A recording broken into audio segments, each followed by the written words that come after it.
来看新北市邦桥哦，一间私立幼儿园饲囡仔食药的事件。新北地检署是针对园长和8个老师，拢是无起诉的处分。今仔其中一个细号的查某老师控告立委王婉如等5个人加重诽谤，甲涉入告资。嘛批评讲，因为政治人物专家学者污蔑指控，互因受到社会霸凌。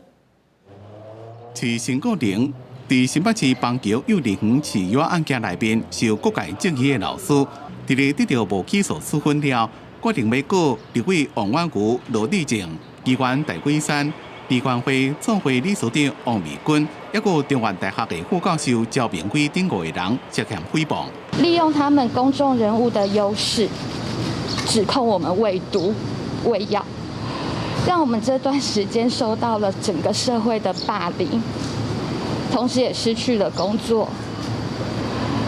身心都受到极大的煎熬。4号的老师干着目屎念声明，也针对王婉如、王美君加告涉嫌泄露告资，只讲因2个人伫咧社群媒体公布幼儿园老师的姓、英文的名、加教学的班，互老师伫咧网络顶互人搜查霸凌。对于整个过程当中，我们各方提出来的理性的讨论和建议，我都虚心的接受。而遭受到舆论沸腾而波及到的人们，我也感到非常的抱歉和遗憾。从头到尾，我们的态度都是一样，都是在协助成群的家长跟小朋友，希望能够尽快找到真相啊。没有任何想要去诽谤或者是要泄露各自的情况。身为一位民意代表，所有的发言皆是有所本的，来协助家长以及孩子找出真相。当然，同时我也尊重老师对我提告的权利。被点名的民代拢讲尊重老师寻求司法的协助，不过强调在事件的过程中，拢是督促新北市政府应该积极处理调查，